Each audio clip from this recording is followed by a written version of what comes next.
Good morning holy spirit ഭാഗം 18. കാറിൽ അഭിഷേകം.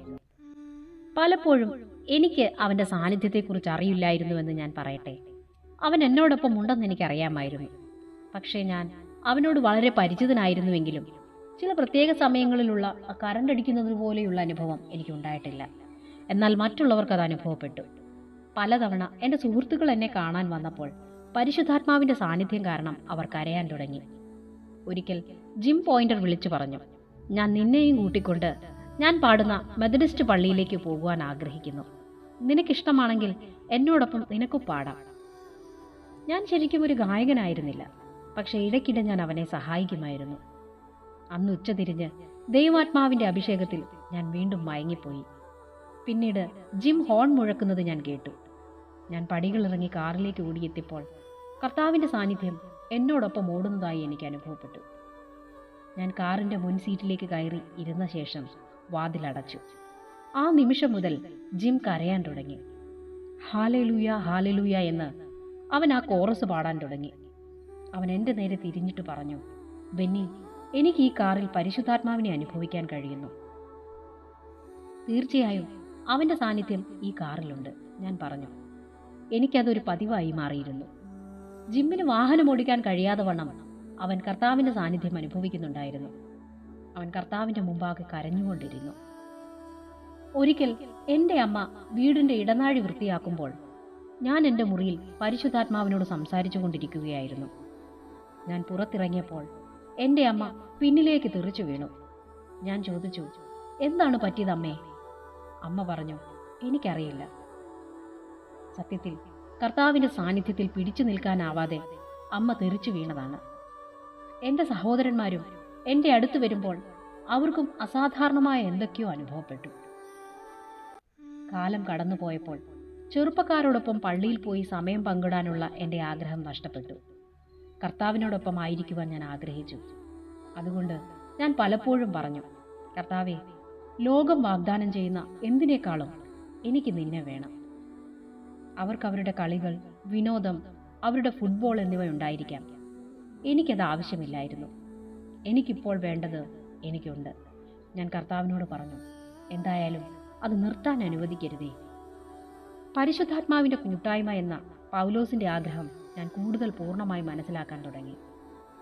ഇപ്പോൾ എൻ്റെ കുടുംബാംഗങ്ങൾ പോലും ചോദ്യങ്ങൾ ചോദിച്ചുകൊണ്ടിരിക്കുന്നു. കർത്താവിൻ്റെ ആത്മാവ് ഞങ്ങളുടെ വീട്ടിൽ വ്യാപരിച്ചതിനാൽ എൻ്റെ സഹോദരി സഹോദരന്മാർക്ക് ആത്മീയദാഹം വളരാൻ തുടങ്ങി. അവർ ഓരോരുത്തരായി എൻ്റെ അടുത്ത് വന്ന് ചോദ്യങ്ങൾ ചോദിക്കാൻ തുടങ്ങി. അവർ പറയും, ബെന്നി, ഞങ്ങൾ നിന്നെ നിരീക്ഷിച്ചുകൊണ്ടിരിക്കുകയായിരുന്നു. ഈ യേശു യഥാർത്ഥമാണല്ലേ?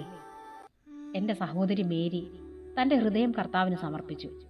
അടുത്ത ഏതാനും മാസങ്ങൾക്കുള്ളിൽ എൻ്റെ ഇളയ സഹോദരൻ സാമിയും രക്ഷിക്കപ്പെട്ടു. പിന്നീട് വില്ലിയും രക്ഷയിലേക്ക് വന്നു. എനിക്ക് ചെയ്യാൻ കഴിഞ്ഞത് ഹാലേലുയ എന്ന് വിളിച്ചു പറയുക മാത്രമായിരുന്നു. അത് സംഭവിച്ചുകൊണ്ടേയിരുന്നു. ഞാൻ പ്രസംഗിക്കാൻ പോലും തുടങ്ങിയിരുന്നില്ല. ഈ സമയമായപ്പോഴേക്കും എൻ്റെ അച്ഛൻ ഒരു അഭയ കേന്ദ്രത്തിലേക്ക് മാറുവാൻ തയ്യാറായി കഴിഞ്ഞിരുന്നു. ഈ യേശുവിനെ പ്രതി അദ്ദേഹം തൻ്റെ മുഴുവൻ കുടുംബത്തെ നഷ്ടപ്പെടുത്തുകയായിരുന്നു. അതെങ്ങനെ കൈകാര്യം ചെയ്യണമെന്ന് അദ്ദേഹത്തിന് അറിയില്ലായിരുന്നു. പക്ഷേ എന്നിലും 2 സഹോദരന്മാരിലും മറിയയിലും ഇതിനകം സംഭവിച്ച പരിവർത്തനം എൻ്റെ അമ്മയ്ക്കും അച്ഛനും കാണാൻ കഴിയുമെന്നതിൽ സംശയമില്ല. ഞാൻ ആദ്യമായി എൻ്റെ ജീവിതം കർത്താവിന് സമർപ്പിച്ചപ്പോൾ എനിക്ക് അവനുമായി ചില അത്ഭുതകരമായ കണ്ടുമുട്ടലുകൾ ഉണ്ടായിരുന്നു. എന്നാൽ പരിശുദ്ധാത്മാവുമായുള്ള എൻ്റെ ദൈനംദിന നടത്തവുമായി താരതമ്യം ചെയ്യുമ്പോൾ അവയൊന്നുമായിരുന്നില്ല. ഇപ്പോൾ കർത്താവ് ശരിക്കും എൻ്റെ മുറി സന്ദർശിച്ചു. അവൻ്റെ മഹത്വം ആ സ്ഥലത്തെ നിറച്ചു. ചില ദിവസങ്ങളിൽ ഞാൻ മുട്ടുകുത്തി 8-9 മണിക്കൂറുകൾ അല്ലെങ്കിൽ 10 മണിക്കൂറുകൾ തുടർച്ചയായി കർത്താവിനെ ആരാധിക്കുമായിരുന്നു. 1974 എന്ന വർഷം എൻ്റെ ജീവിതത്തിൽ ദൈവത്തിൻ്റെ ശക്തിയുടെ അനന്തമായ ഒഴുക്കഴിച്ചു വിട്ടു. ഗുഡ് മോർണിംഗ് ഹോളി സ്പിരിറ്റ് എന്ന് ഞാൻ പറയുമായിരുന്നു. അപ്പോൾ എല്ലാം വീണ്ടും ആരംഭിക്കും. കർത്താവിൻ്റെ മഹത്വം എന്നിൽ നിലനിന്നു. ഏപ്രിൽ മാസത്തിൽ ഒരു ദിവസം ഞാൻ ചിന്തിച്ചു, കർത്താവേ, നീ എന്തിനാണ് എനിക്ക് വേണ്ടി ഇതെല്ലാം ചെയ്യുന്നത്? അതിനൊരു കാരണമുണ്ടായിരിക്കുമല്ലോ. ദൈവം ആളുകൾക്ക് എന്നേക്കുമായി ആത്മീയ വിനോദയാത്ര നൽകുന്നില്ലെന്ന് എനിക്കറിയാമായിരുന്നു.